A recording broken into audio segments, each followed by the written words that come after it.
Global academy MEC CEC BCom BBA చదివే విద్యార్థులకు number 1 coaching academy for CA CMA CMA ACCA CMA US professional courses.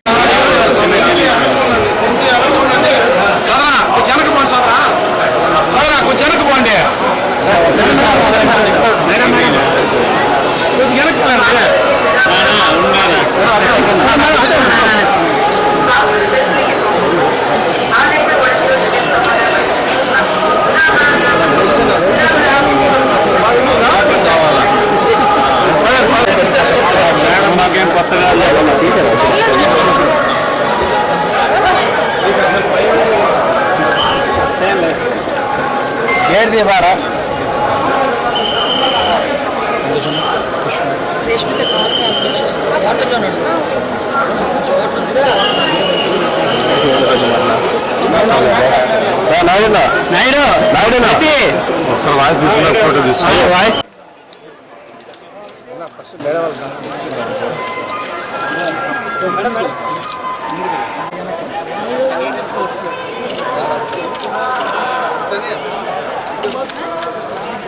మీరు ఫోన్లు పెట్టుకొని ముందుకు వెళ్ళిపోతే ఎట్లా మీరు అన్నా మీరు ఎవరో ఫోన్ తీనా సరే కానీ ఒక నిమిషం అయిపోయినాయి పోవాలి కానీ వచ్చేయండి ఇంకా ఓకే ఎవరెవరు ఇచ్చిన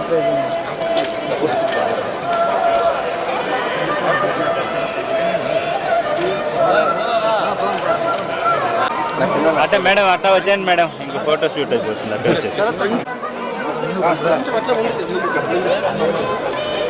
పక్కకు వచ్చాయండి బాబు మేడం రాని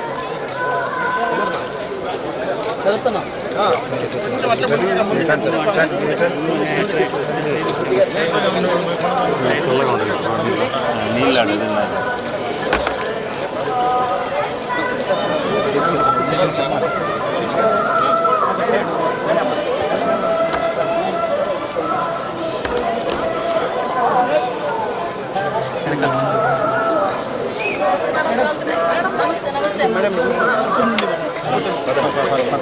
అయిపోయింది క్రాస్ చేసాము సార్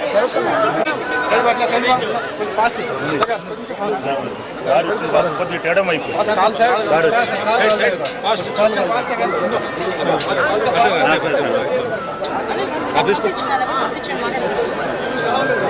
కొంచెం ఫాస్ట్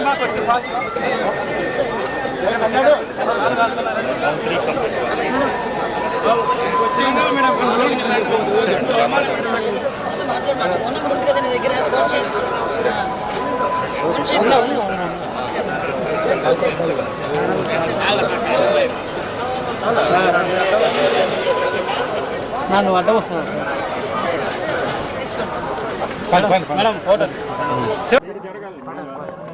ఈరోజు ఆ దేవదేవుడిని కలియుగ వెంకటేశ్వర స్వామిని దర్శించుకోవడానికి కుటుంబ సమేతంగా ఇక్కడికి రావడం జరిగింది.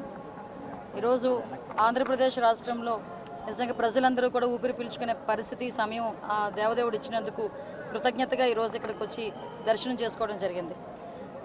ఆంధ్రప్రదేశ్ ప్రజలందరూ కూడా లాస్ట్ 5 ఇయర్స్లోనే పడిన కష్టాలు మళ్ళీ తిరిగి పడకుండా కంపల్సరిగా చంద్రబాబు నాయుడు గారి ఆధ్వర్యంలో, పవన్ కళ్యాణ్ గారి నాయకత్వంలో, లోకేష్ బాబు గారి నాయకత్వంలో, ఎన్డీఏ అందరి నాయకత్వంలో కూడా ఆంధ్రప్రదేశ్ మంచిగా అభివృద్ధి పదంలో ముందుకెళ్తుంది. At the same time Chandrababu Naidu గారు ఎంతో నమ్మి ఆ దేవదేవుని ఆశీస్సులు తన హోమ్ మినిస్ట్రీ కూడా ఇవ్వడం జరిగింది. నా మీద పెట్టిన గురుతర బాధ్యతని ఎట్టి పరిస్థితుల్లోని ఎక్కడ కూడా నిర్లక్ష్యం లేకుండా నిర్వహిస్తానని మనస్ఫూర్తిగా తెలియజేసుకుంటున్నా. మీ అందరికీ తెలుసు ఎంత స్పీడ్గా ఉందో మన హోమ్ డిపార్ట్మెంట్ కూడా. మొన్న చీరాల్లోని ఒక అమ్మాయిని అతి దారుణంగా హత్య చేయడం జరిగింది, రేప్ అండ్ మర్డర్ జరిగింది. ఆ జరిగిన వెంటనే చంద్రబాబు నాయుడు గారు స్పందించి నన్ను అక్కడికి పంపించడం జరిగింది. వితిన్ అవర్స్లో నేను అక్కడికి వెళ్ళి ఆ ఘటనా స్థలాన్ని అదంతా చెప్పి పోలీస్ డిపార్ట్మెంట్ వాళ్ళకి కూడా 48 గంటలు నేను వాళ్ళకి టైం ఇవ్వడం జరిగింది. కానీ వాళ్ళు డిపార్ట్మెంట్ వాళ్ళు కూడా చాలా మంచిగా 36 అవర్స్లోనే నిందితులు ఎవరైతే ఉన్నారో వాళ్ళని పట్టుకొని ఈరోజు వాళ్ళందరినీ అరెస్ట్ చేయడం కూడా జరిగింది. అంటే ఈ గవర్నమెంట్లో ఆడపిల్లల రక్షణ ఎంత స్పీడ్గా ఉంటుంది, ఆడపిల్ల ఎంత భరోసాగా బతకొచ్చు అన్న విషయం చెప్పడానికి ఇదొక ఉదాహరణగా చెప్పొచ్చు. సంఘటన జరగకుండానే చూసుకోవాల్సిన బాధ్యత కూడా మా మీద ఉంది. అట్ ద సేమ్ టైం గంజాయి డ్రగ్స్ని కూడా నిర్మించాల్సిన బాధ్యత కూడా మా మీద ఉంది. లాస్ట్ 5 సంవత్సరాలు వాళ్ళు పూర్తిగా గాలికి వదిలేశారు. ఇప్పుడు మేము అదంతా కూడా స్టిమ్యులేట్ చేసి ఒక 100 days ప్రోగ్రామ్ పెట్టుకొని రాబోయే కాలంలో డెఫినెట్గా గాంజాయిని డ్రగ్స్ని కూడా కంపల్సరీగా నిలువరిస్తాం. తిరుమల అంటే మీకు అందరికీ తెలిసిందే 5 సంవత్సరాలు భక్తులు కూడా ఎంత ఇబ్బంది పడ్డారో. నేను ఇక్కడికి వచ్చిన తర్వాత భక్తులందరూ కూడా మమ్మల్ని వచ్చి అమ్మ మంచి గవర్నమెంట్ వచ్చింది, మీరైనా తిరుమలని బాగు చేయండి, ఇప్పుడు మీరు బాగు చేస్తారు నమ్మకం ఉందని చెప్తూ ఉంటే ఈ 5 సంవత్సరాలు ఎంత దారుణంగా ఈ తిరుమల తయారైందో మనందరికీ కూడా తెలుసు. ఎందుకంటే కనీసం లడ్డు నాణ్యత లేక, లడ్డు సైజ్ తగ్గించి, ఆఖరికి వసతులు సరిగా లేక చాలా ఇబ్బందులు పడ్డారు. కానీ అలాంటి ఇబ్బందులు పడే పరిస్థితి లేదు. అధికారులందరూ కూడా మారారు. అందరూ కూడా ఈరోజు ప్రజలకు అనుగుణంగా ఎక్కడ కూడా ఇబ్బంది లేకుండా ఎవరైతే యాత్రికులు ఉన్నారో, మన భక్తులు ఉన్నారో, భక్తులందరికీ కూడా మంచి వసతులు అయితే కల్పించే ఏర్పాటు చేస్తాం.